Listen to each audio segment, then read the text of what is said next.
Golfe Brasil está no ar e você já sabe que o mundo do golfe passa por aqui, pela tela da CNN Brasil. No programa de hoje, um papo super especial com um dos grandes jogadores da atualidade, Alexandre Rocha. A gente também vai trazer regras, curiosidades, coberturas, inauguração de uma academia no Centro Financeiro de São Paulo, na Faria Lima, e, claro, todo o mundo internacional, os grandes torneios com a estreia de Jon Rahm no Live Golf. Fica ligado que o The Golf Brasil está no ar agora na CNN.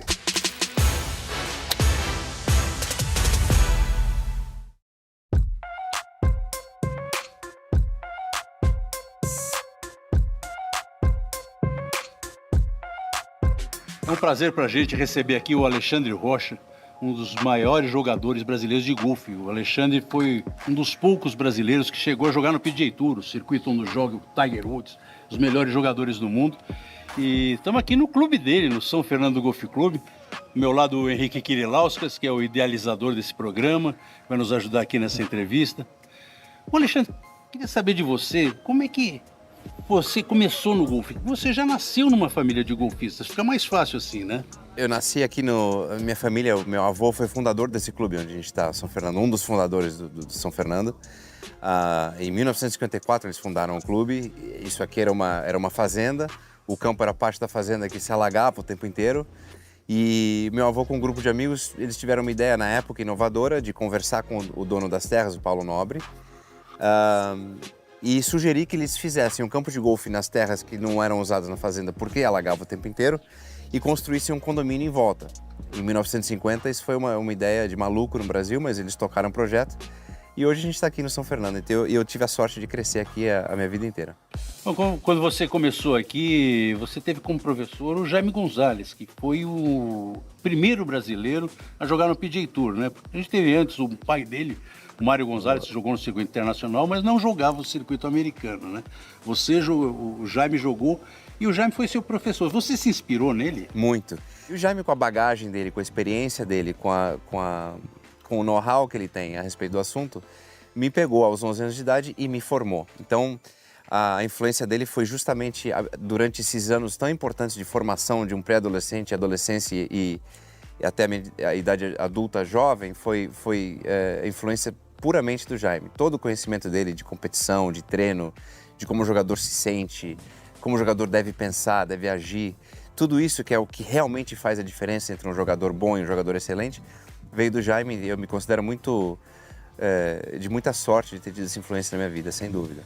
Como foi para você essa decisão de ir para os Estados Unidos e esse tempo que você foi lá estudar no interior dos Estados Unidos? Eu saí de São Paulo, fui morar numa cidade que tinha 24 mil habitantes, no interior do Mississippi, que é um estado já por si próprio rural e de interior, e sem conhecer nada da história do Mississippi. Aliás, a única parte da história do Mississippi que eu conhecia é a história que todos nós conhecemos, que é aquela coisa antiga, que já não é realidade, de racismo, de preconceito. E eu fui um pouco assustado, se eu sou bem honesto, porque eu, sendo latino, eu não sabia se ia encarar O que viria pela frente, né? Pois é, graças a Deus eu me surpreendi muito positivamente com a população, eles são super amáveis, a escola é espetacular, eu me apaixonei pelo lugar, eu sou ligado à faculdade até hoje, vou ser sempre para sempre, então foi uma experiência muito agradável, mas o começo assusta um pouco, sem dúvida. Bom, você teve uma boa carreira universitária, como é que você conseguiu chegar no PGA Tour?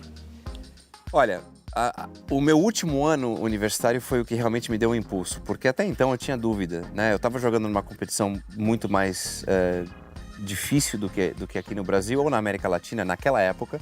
De novo, nós estamos falando de épocas diferentes, hoje em dia é tudo bem diferente, mas naquela época a competição nos Estados Unidos era muito mais forte e eu estava indo mais ou menos, alguns torneios eu ia bem, outros torneios eu ficava mais ou menos ali.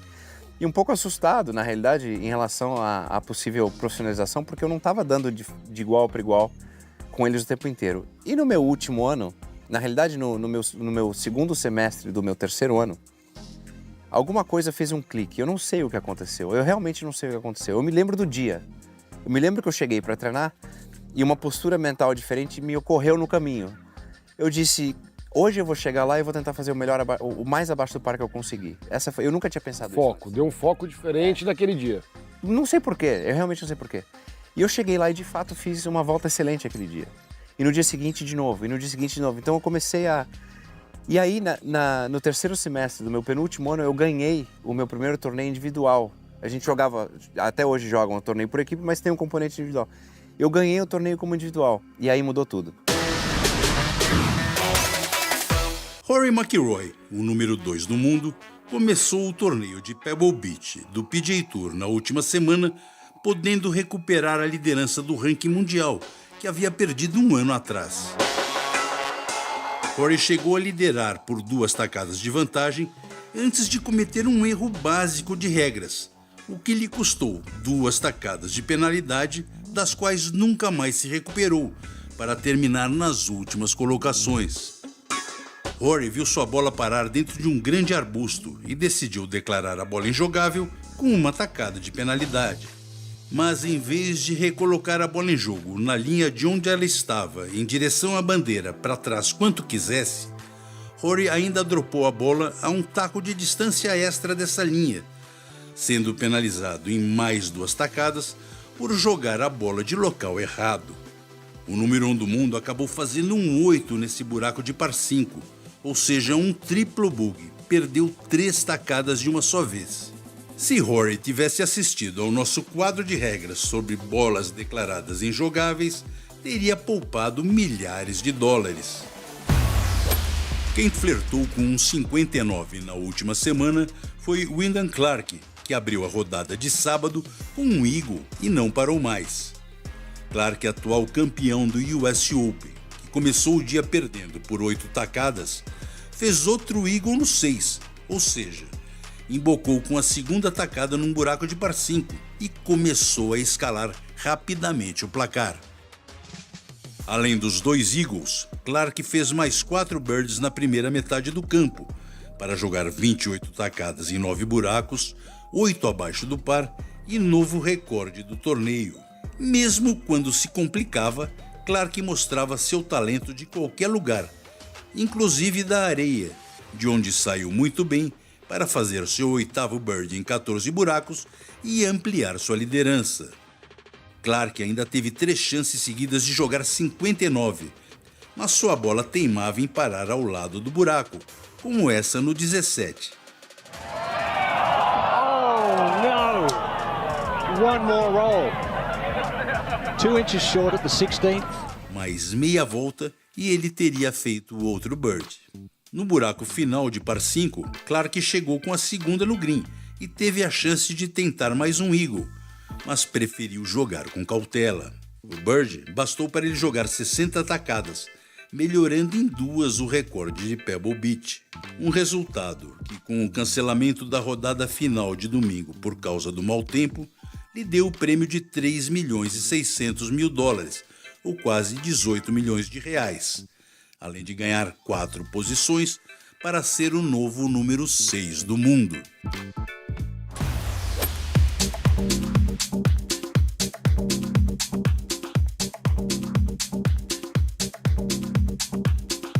Quando você pensa Faria Lima, você vai pensar no centro financeiro, banco, escritórios, pessoas correndo de lá para cá. Mas você já pensou que dá para jogar golfe na Faria Lima? Acaba de inaugurar uma academia para golfistas. Uma academia para melhorar a tua preparação física, mas tem um drive range, um simulador, evoluir o teu jogo. Você vai conhecer um pouco mais a história de 2 mulheres que fizeram isso possível. A Gabi e a Dani. Se liga aí.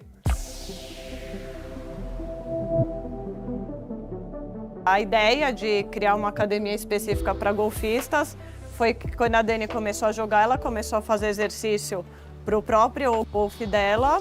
E aí a gente achou aí uma oportunidade, um mercado de trabalho muito carente, né? Na nossa academia antiga, a gente não tinha pé direito nem espaço. E a gente sentia que os alunos tinham uma carência pela distância dos clubes de golfe serem longe do centro de trabalho dessas pessoas, eles não conseguiam evoluir. E a gente queria proporcionar um ambiente mais completo, que além da parte física, eles pudessem treinar a parte técnica propriamente dita. Aí que criou essa ideia de fazer um espaço maior com a parte prática e física conjugado. E a gente percebeu na prática que esse tipo de exercício ajudava muito na evolução. E começamos a explorar esse meio, fizemos certificações fora para ter mais embasamento para trabalhar com esse público. Olha, ninguém podia imaginar que dentro da Faria Lima teria um pouco de golfe, não é verdade? A gente agora vai trazer para o The Golf Brasil um quadro especial, chama Personal Golf. Toda semana a Gabi e a Dani vão dar dicas de preparação física para você que está fora de São Paulo, treinar na sua academia, no seu prédio, no próprio campo e melhorar o seu golfe. Então fica ligado que semana que vem tem Personal Golf estreia aqui no The Golf Brasil, na CNN. Na reportagem de hoje você acompanha um pouco mais do Brasil Kids, que está acontecendo aqui no São Fernando, um dos tradicionais campos de golfe do Brasil. Além de belo, desafiador, recebeu muito bem crianças de 5 a 18 anos para um torneio sensacional que você vai acompanhar exatamente nesse momento.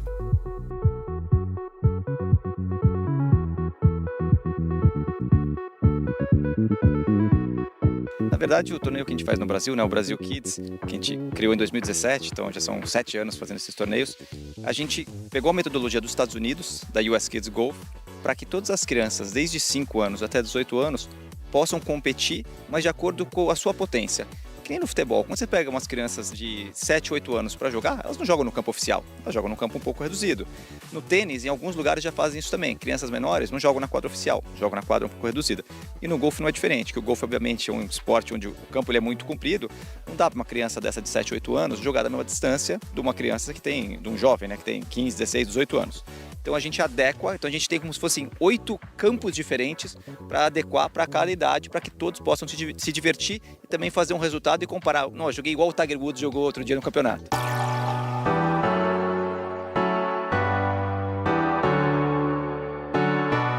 Para que as crianças possam jogar com qualidade, com as mesmas condições que o adulto, o campo é preparado. Então o tee de saída, que normalmente para o adulto é lá atrás, ele vai sendo colocado mais próximo do green de acordo com a idade da criança.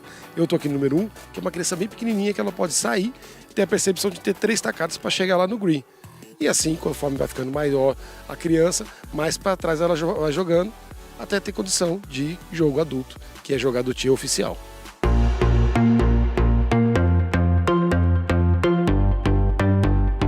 A sequência do Brasil Kids, ele tá com são 4 torneios sequenciais agora. A gente está aqui na segunda etapa, né, em São Fernando. Quem ganha, tem alguma diferenciação, tem um ranking? A gente tem 2 tours por semestre. São 6 etapas de um dia no primeiro semestre e 6 no segundo semestre. Tanto o primeiro quanto o segundo, ele dá vaga para jogar o Mundial da US Kids, que acontece todo ano, lá na Carolina do Norte, num lugar que chama Pinehurst, que é maravilhoso, que é a meca do golfe. Então as crianças estão aqui se divertindo, mas competindo e tentando classificar, ter a sua vaga para jogar o Mundial que acontece em agosto.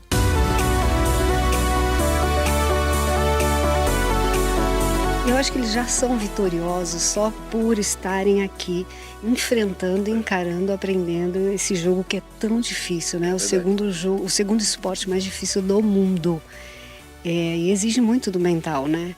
E para eles que ainda estão em formação, as minhas, no caso, que são adolescentes, os hormônios a mil, é muito complicado. Eu acho que eles já são vencedores por encararem esse desafio.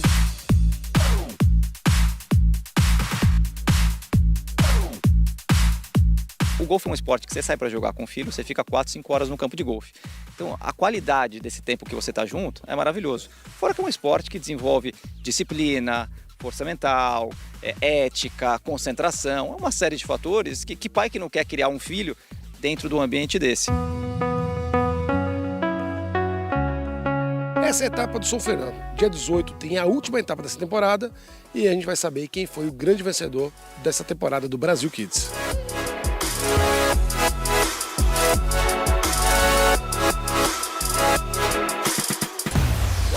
Agora, não é fácil chegar no PGA Tour. E eu acho que mais difícil ainda é continuar lá, né? Olha, e tá cada vez mais difícil. Mais ou menos 5 ou 6 mil pessoas fazem a inscrição todo ano para jogar um torneio que eles chamam de Q-School. É curto para Qualifying School, tá? 5 mil pessoas. 5 mil pessoas tentando o acesso. Tentando o acesso. Na minha época eram 25 pessoas das 5 mil que recebiam cartão para o PGA Tour. Hoje são 5. Alexandre, você chegou lá no PGA Tour, você vai jogar primeiro dia lá no torneio e encontra o cara que você via na televisão. Como é que é isso? O meu primeiro torneio foi no Havaí, Sony Open do Havaí. Torneio que eu tô assistindo na televisão desde criança, o Waialae Country Club, que tem o buraco 13, que dá frente ao mar, que tem 4 palmeiras em forma de W, que eu via na televisão, aquela coisa icônica. Eu cheguei lá, dei de cara com aquele buraco, falei, nossa, realmente, eu realizei, tô aqui, ótimo. E naquele momento o PGA Tour, ele assinalava um tutor ou um mentor para cada novato. E o meu era o Davis Love o terceiro, que era um cara que eu idealizei minha vida inteira. Então, eu tava em outro planeta, né? Ele era meu tutor, ótimo. Eu não tinha conhecido o cara ainda, então eu tava louco para conhecer o cara. Procurando o cara para um lado e para o outro e não achava. Tudo bem, esqueci, deixei de lado, comecei minha semana, minha rotina. Tô no vestiário pondo protetor solar, lavei a mão, saí apressado para o T1, fiz a volta na quina da parede e dei de frente com outro jogador. Mas de frente, o cara caiu no chão. Quem era? Davis Love III. Foi assim que eu conheci o cara. Fui levantar ele, pelo amor de Deus, desculpa, você não tá entendendo, eu sou o seu novato. Ele falou assim, começamos mal.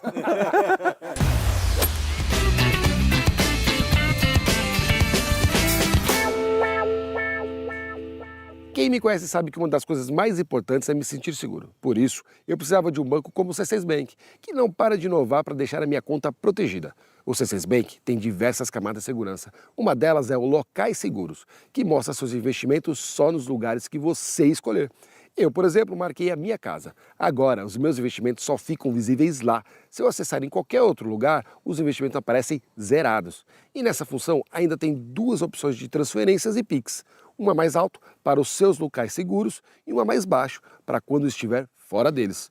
Você pode conhecer todas as tecnologias em c6bank.com.br/segurança. Só sei que agora, com o C6 Bank cuidando da minha conta, eu vivo despreocupado.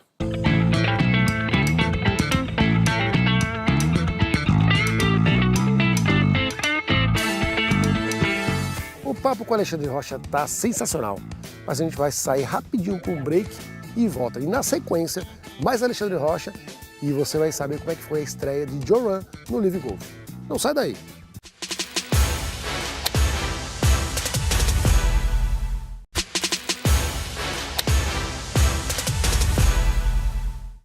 No Live Golf, a sensação do momento era o espanhol Jon Rahm, que deixou o PGA Tour como número 2 do mundo para ingressar no milionário circuito patrocinado pela Arábia Saudita. Rahm deu um show em Mayakoba, no México, em sua estreia, logo no primeiro torneio da temporada de 2024 do Live Golf, e teve chances de vencer até o final. Mas ele foi ofuscado pelo chileno Joaquim Niemann, de 25 anos, que joga no Live Golf desde 2022 e teve uma estreia arrasadora.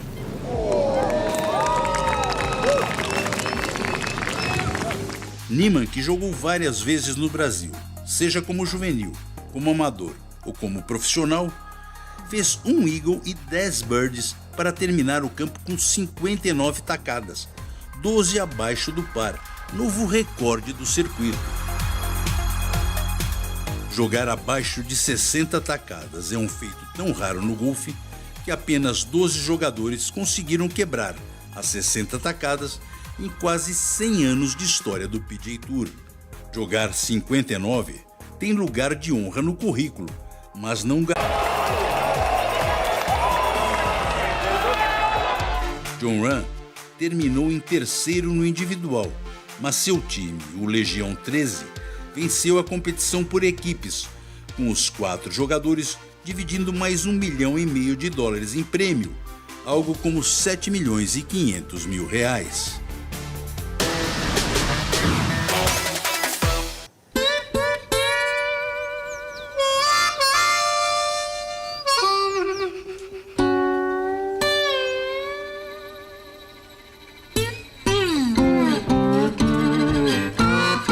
Bom dia, como posso ajudá-lo? Bom dia, como é que eu coloco? Tem alívio pelas pessoas que estão na frente aqui da minha linha? Normalmente, qualquer obstrução fixa, irremovível, não tem alívio. Mas perto do green, se a obstrução tiver a menos de 2 tacos do green e a tua bola tiver a menos de 2 tacos da obstrução, como claramente está, você tem alívio de linha de jogo. Tá? Então, em contraposição, que não seja mais próximo do buraco, onde você tenha alívio de linha de jogo. Mais para cá um pouquinho, isso. Marca essa posição. Tá. Dessa posição, não mais próximo da bandeira, você tem um taco de distância. O taco é o maior que você tem na bolsa, que não seja o putter.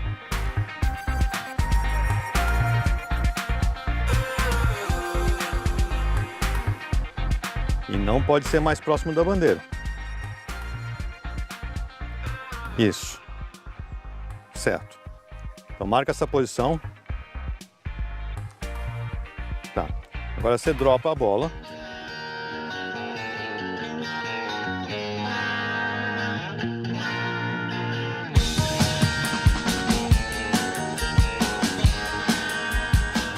Quando você dropa a bola, ela não pode rolar para outra área do campo. E um bunker é outra área do campo. Então pega a bola e dropa de novo.